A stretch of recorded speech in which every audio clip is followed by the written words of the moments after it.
Good morning everyone.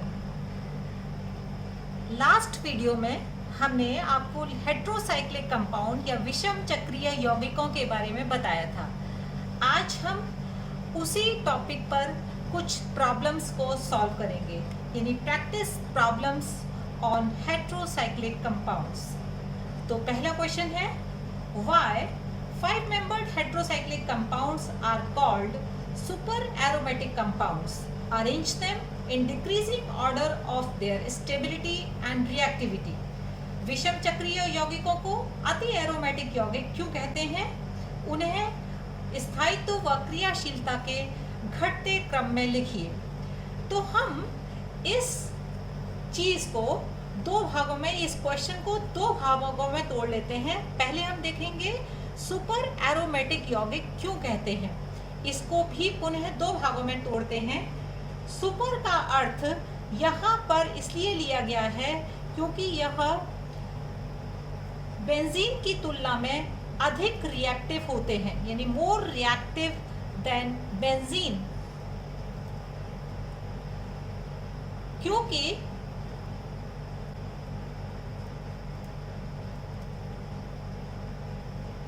इनकी अनुनाद ऊर्जा बेंजीन से कम होती है। दूसरा शब्द है एरोमेटिक, क्योंकि यह बेंजीन की तरह एरोमेटिक होते हैं।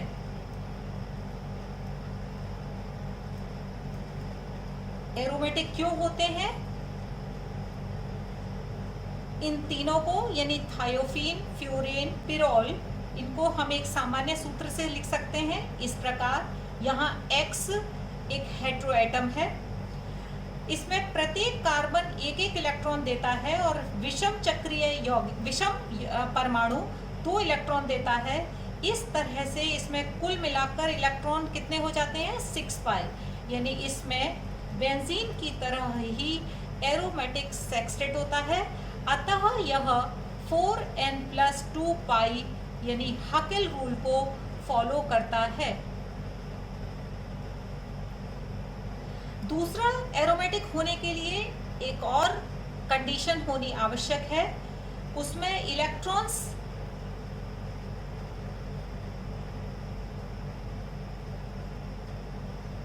चक्रीय रूप से विस्थानीकृत यानी साइक्लिकली डीलोकेलाइज्ड होने चाहिए। तो इसमें किस प्रकार से साइक्लिकली डीलोकेलाइज्ड होते हैं, इसको देख लेते हैं। इस हेट्रोएटम का ये दोनों परमाणु अनुनाद द्वारा पूरी रिंग पर डीलोकेलाइज्ड होंगे।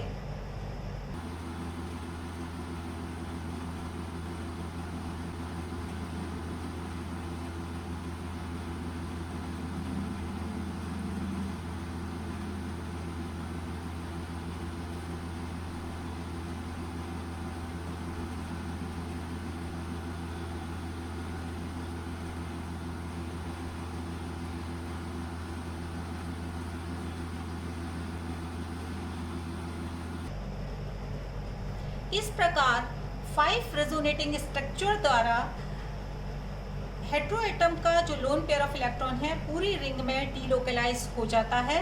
तो इन दोनों कारणों से यह बेंजीन के समान एरोमेटिक होता है, यानी यह बेंजीन के समान एरोमेटिक होते हैं, लेकिन उसकी रिएक्टिविटी बेंजीन से अधिक होती है क्योंकि इनकी रेजोनेंस एनर्जी बेंजीन से कम है।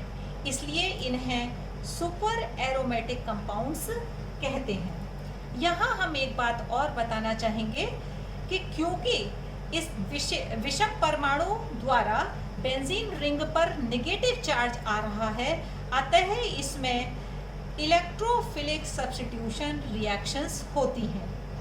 अब हम इसके दूसरे पार्ट पर आते हैं, यानी हम देखेंगे इनकी स्टेबिलिटी। स्टेबिलिटी किस बात पर निर्भर करती है? रेजोनेंस एनर्जी पर। तो इनकी रेजोनेंस एनर्जी का क्रम होता है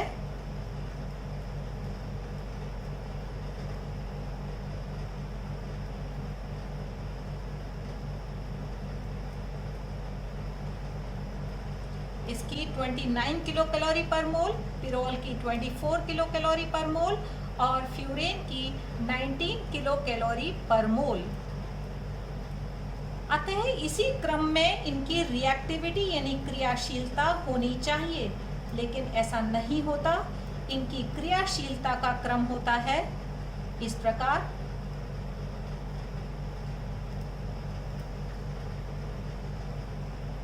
यानी थायोफीन सबसे अधिक स्थायी होता है, लेकिन यदि हम यहाँ पर देखें तो फ्यूरेन सबसे अधिक क्रियाशील होना चाहिए, लेकिन पिरोल फ्यूरेन की तुलना में अधिक क्रियाशील होता है।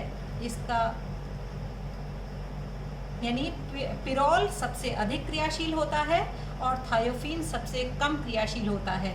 इसको हम अपने पूर्व वीडियो में हम पूरा एक्सप्लेन कर चुके हैं, तो आप यदि देखना चाहें तो डिस्क्रिप्शन बॉक्स में जाकर देख सकते हैं। अब दूसरे क्वेश्चंस पर आते हैं।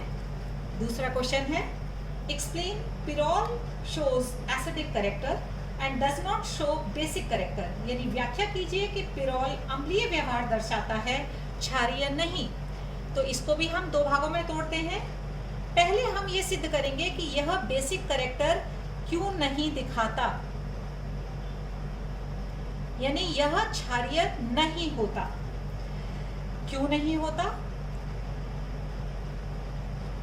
क्योंकि इसमें lone pair of electron sextet बनाने में यूज हो जाते हैं। यानी यह अपना lone pair of electron sextet बनाने में यूज कर लेता है।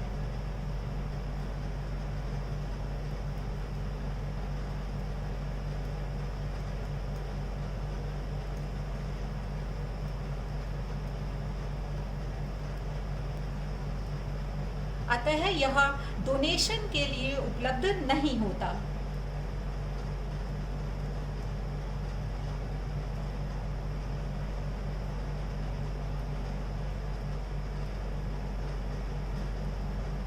तो हमने एक बात सिद्ध कर ली कि यह बेसिक क्यों नहीं होता। अब हम यहां सिद्ध करेंगे कि यह एसिडिक क्यों होता है।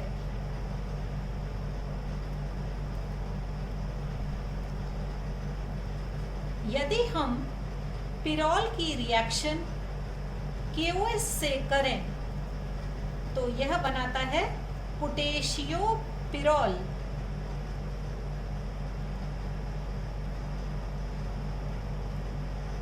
यानी यह अपना प्रोटॉन इजीली दे देता है। प्रोटॉन जब आसानी से देता है तो इसका मतलब है कि यह एसिडिक नेचर का होगा। अतः हम कह सकते हैं कि पिरोल बेसिक नहीं होता, यह एसिडिक कैरेक्टर का होता है। अब हम तीसरे क्वेश्चन पर आते हैं। Pyrrole tends to polymerise in presence of strong acid but pyridine does not. यानी पिरोल तीव्र अम्ल की उपस्थिति में बहुलीकृत हो जाता है, जबकि पिरिडीन नहीं। तो इसका आंसर क्या होगा? हम पिरोल लिखते हैं। पिरोल में जब स्ट्रॉन्ग एसिड डाला जाता है तो ये अपना इलेक्ट्रॉन पेयर फिर ये सेक्सटेट को ना देकर ये किसको दे देता है? प्रोटॉन को। तो ये क्या बना देगा? NH2 पॉजिटिव चार्ज आ गया। लेकिन अब इस रिंग में केवल कितने पाई इलेक्ट्रॉन्स रह गए? 4 पाई इलेक्ट्रॉन्स। यानी सेक्सटेट डैमेज हो जाता है, यानी खत्म हो जाता है। इस कारण यह पॉलीमराइज हो जाता है, यानी बहुलीकृत हो जाता है। इसके विपरीत यदि हम पिरिडीन को लें तो पिरिडीन में हम पहले ही बता चुके हैं कि जो lone pair of electron sextet में उसका योगदान नहीं होता। सेक्सटेट में नाइट्रोजन द्वारा सिर्फ एक ही इलेक्ट्रॉन दिया जाता है। अतः इसके लोन पेयर इस प्रोटॉन को देने के बाद इसका सेक्सटेट बरकरार रहता है। अब इसमें 6 पाई इलेक्ट्रॉन होते हैं, इसलिए यह पॉलीमराइज नहीं होता।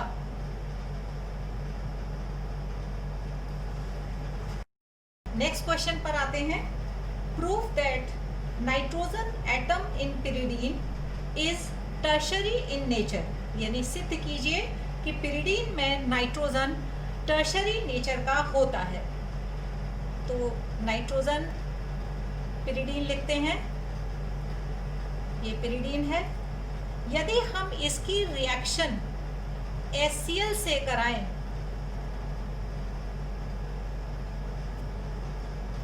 तो ये बनाएगा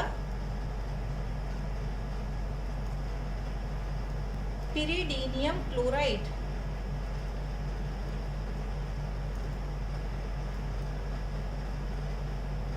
यह एक क्वाटरनरी अमोनियम सॉल्ट है।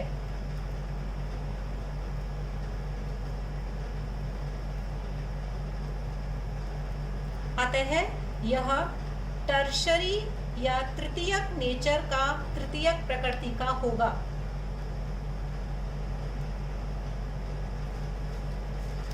Next question, why pyridine does not undergo Friedel-Crafts reaction, यानी पिरिडीन में फ्रीडल-क्राफ्ट अवक्रिया क्यों नहीं होती? तो फिर से पिरिडीन बना लेते हैं। यहां मैं ये बताना चाहूंगी कि फ्रीडल-क्राफ्ट रिएक्शन दो तरह की होती है, एक एल्काइलेशन और दूसरी एसाइलेशन। एल्काइलेशन में हम कोई भी एल्किल हैलाइड लेते हैं और साथ में कोई Lewis acid, either aluminium chloride या बोरॉन ट्राइफ्लोराइड, इस तरह से कोई लुईस एसिड लेते हैं। और एसाइलेशन में हम एसाइल हैलाइड और कोई लुईस एसिड लेते हैं। ये लुईस एसिड क्या करेगा? इसकी प्रेजेंस में सपोज हम लेते हैं एल्यूमिनियम क्लोराइड, तो आपको पता है ये बेसिक नेचर का होता है। पिरिडीन में इसका जो लोन पेयर ऑफ इलेक्ट्रॉन है इसके पास उपलब्ध रहता है, और ये है लुईस एसिड, यानी यह लोन पेयर एक्सेप्ट कर सकता है, इसमें वैकेंट ऑर्बिटल्स होते हैं। तो यह पिरिडीन इस लुईस एसिड से रिएक्ट कर जाता है, इसलिए इसमें फ्रीडल-क्राफ्ट रिएक्शन नहीं होती। जबकि होना क्या चाहिए? इसकी रिएक्शन होनी चाहिए एल्किल हैलाइड से। ये केवल एक हेलोजन कैरियर होता है, लेकिन यहाँ क्या होगा कि ये इससे रिएक्ट कर जाता है, इसलिए फ्रीडल-क्राफ्ट रिएक्शन नहीं देता। अब हम नेक्स्ट क्वेश्चन पे आते हैं। एनिलीन में प्रोटॉन जुड़ सकता है लेकिन पिरोल में नहीं। The addition of proton on nitrogen atom in aniline is possible while in pyrrole not। तो हम एनिलीन का स्ट्रक्चर बना लेते हैं। ये एनिलीन है और पिरोल क्या है?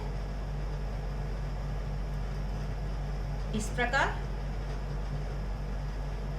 तो आपको यहाँ देखकर पता लग रहा होगा एनिलीन में नाइट्रोजन के पास लोन पेयर ऑफ इलेक्ट्रॉन उपलब्ध हैं, अतः यह प्रोटॉन से जुड़कर ये बनाएगा एनिलीनियम आयन।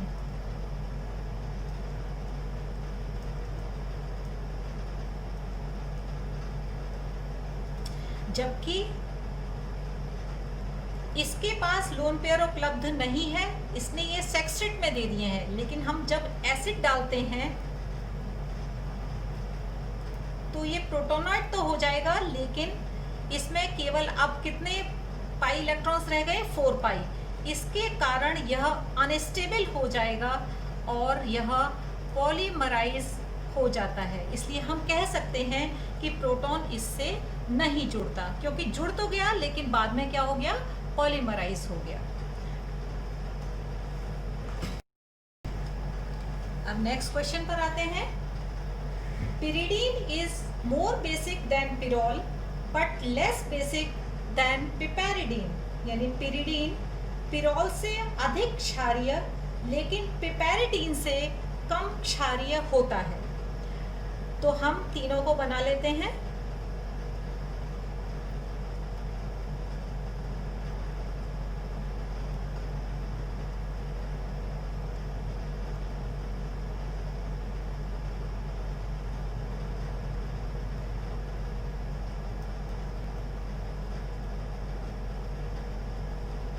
ये पिपेरिडीन है, ये पिरिडीन है और ये पिरोल। पिपेरिडीन को हम हेक्सा हाइड्रोपिरिडीन भी कहते हैं, क्योंकि पिरिडीन में ये सारे के सारे यदि हाइड्रोजनेट हो जाएं तो पिपेरिडीन बनता है। तो यहाँ हम यह तो पहले ही बता चुके हैं कि पिरोल बेसिक नहीं होता। क्यों नहीं होता? क्योंकि इसके lone pair of electron sextet में यूज हो जाते हैं। यह डोनेशन के लिए यानी दान के लिए उपलब्ध नहीं होते हैं, जबकि पिरिडीन में यह सेक्सटेट बनाने में यूज नहीं हुए हैं, अतः यह बेसिक होता है, यानी बेसिक होगा। अब हम इसमें देखते हैं, इसमें भी लोन पेयर ऑफ इलेक्ट्रॉन उपलब्ध हैं, अतः यह भी बेसिक होगा। अब बात ये आती है पिपेरिडीन पिरिडीन से अधिक बेसिक क्यों होता है? This is more basic than pyridine. तो उसका कारण यह है कि इसमें जो नाइट्रोजन है sp2 हाइब्रिड स्टेट में है, जबकि इसमें हाइड्रोजन sp3 हाइब्रिड स्टेट में है। जितना अधिक यानी इसमें sp2 में इसमें s करेक्टर है 33% और इसमें sp3 हाइब्रिडाइजेशन है, अतः नाइट्रोजन में s करेक्टर है 25%। कैसे? ये टोटल ऑर्बिटल कितने हो गए? 1 और ये 2, यानी 3 टोटल ऑर्बिटल में s ऑर्बिटल है 1, अतः 100 में कितना होगा? 100/3 मीन्स 33%। इसमें देखिए टोटल ऑर्बिटल कितने हैं? 1 ये और 3 ये, यानी टोटल हो गया 4, यानी 4 में से s ऑर्बिटल है 1, तो 100 में कितना होगा? तो 100/4, यानी इसमें s करेक्टर हो गया 25%। और हम आपको बता दें, जितना अधिक s करेक्टर होता है उसमें इलेक्ट्रॉन डोनेशन की जो प्रकृति होती है वो कम होती है, अतः इसमें इलेक्ट्रॉन डोनेशन की प्रकृति कम होगी, यानी हम ये कह सकते हैं कि यह कम बेसिक होगा। क्योंकि क्षार होने के लिए क्या होना चाहिए? डोनेशन की प्रवृत्ति यानी दान की प्रवृत्ति ज्यादा होनी चाहिए, लेकिन इसमें अधिक s करेक्टर के कारण दान की प्रवृत्ति कम है, अतः यह लेस बेसिक होगा और यह अधिक बेसिक होगा।